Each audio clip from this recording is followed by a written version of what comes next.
Bonjour, de Mémoire de Jinko vous souhaite la bienvenue.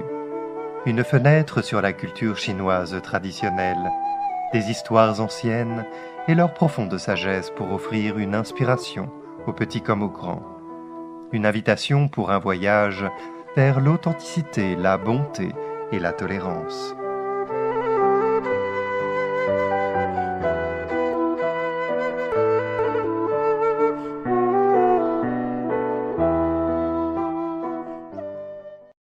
Existe-t-il un remède miracle en cas d'épidémie? Existe-t-il un remède en or en cas d'épidémie? Voici une histoire qui pourrait nous éclairer. Au dire de l'histoire, un chef impérial prit sa retraite et s'en retourna dans sa ville natale. Riche et célèbre, il a fini par s'ennuyer. N'ayant plus rien à faire, il a donc engagé quelques personnes astucieuses et ouvrit une taverne, qui devint très populaire, et les habitants appréciaient d'y passer du temps avec des invités et des amis. Mais voilà que survint une épidémie très contagieuse. La cour impériale envoya une équipe médicale spéciale pour soigner les personnes malades, sans jamais pouvoir trouver la source de la contagion, et aucun des médicaments utilisés n'était d'une aide quelconque. La situation devenait de plus en plus grave, et les gens périssaient de tous côtés. Tout le monde était terrifié. Quelle que fût la richesse de chacun, aucun médicament ni aucune forme de traitement n'était connu pour guérir l'épidémie. Un homme peut sembler aller bien un instant et tomber raide mort la minute suivante. Les rues autrefois animées sont devenues désertes. Les sans-abri, déjà misérables, tombaient et mouraient, leurs corps étant laissés dans les rues. Pris de panique, les gens eurent conscience à quel point la vie était imprévisible. Les fonctionnaires de la cour se sentaient complètement impuissants, et les hauts fonctionnaires et les dignitaires étaient tout aussi morts de peur. Leur richesse, leur mérite et leur renommée soudainement étaient devenus sans valeur. La seule chose qu'ils avaient à l'esprit était comment survivre. La taverne du chef impérial était fermée depuis longtemps. Il avait aussi coupé toute communication avec le monde extérieur, se terrant dans sa luxueuse résidence toute la journée. Mais l'épidémie l'eut quand même trouvé.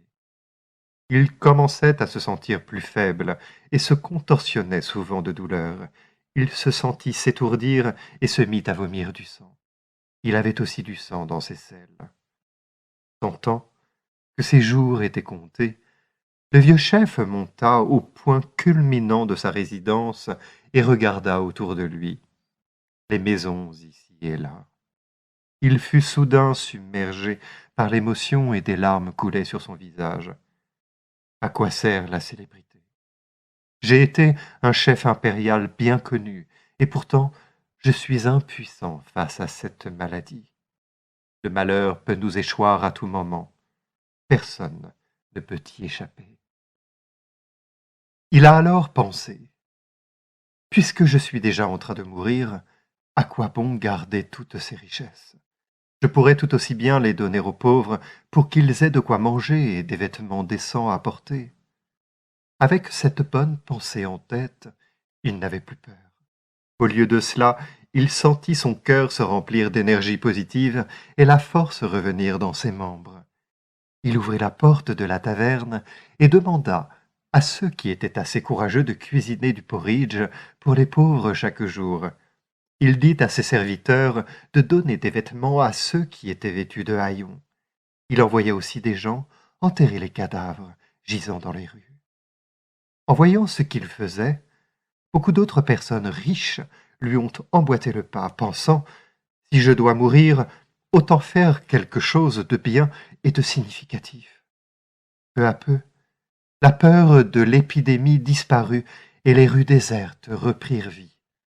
Tout le monde en ville était rempli d'amour bienveillant. Les gens étaient polis les uns envers les autres. Il n'y avait plus de bagarre ni d'intimidation.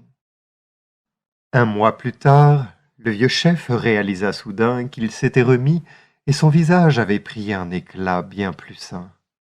Une nuit, il a rêvé qu'un maître taoïste volait vers lui sur le dos d'une grue. Lorsqu'il atteignit le chef, le taoïste lui chuchota à l'oreille. « Ta puissante vertu t'a valu le remède d'or. Pourquoi s'embêter avec les plantes médicinales ? Le gong miraculeux a créé des élixirs dorés pour guérir l'épidémie. J'ai vu ta vertu. Viens chercher les élixirs. » Le chef a tendu les mains pour attraper la boîte dans son rêve, et c'est en sursaut qu'il se réveilla. Il a vu qu'il tenait effectivement une boîte d'élixir. Heureux et reconnaissant, il s'est incliné dans la direction où le maître taoïste était apparu. Le lendemain, le chef a dissous certains des élixirs dans plusieurs grands woks selon les instructions figurant sur la boîte et a distribué la potion aux patients proches et lointains. Ils se rétablirent absolument tous juste après avoir pris la potion. Le chef a ensuite apporté les élixirs restants au palais impérial de la capitale. L'épidémie, qui depuis des mois faisait des ravages, prit fin. Lorsque l'empereur apprit ce qui s'était passé, prit un bain, changea de vêtements.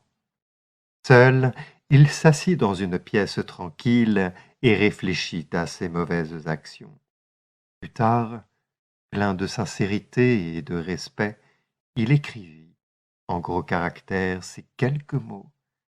Remède d'or, vertu.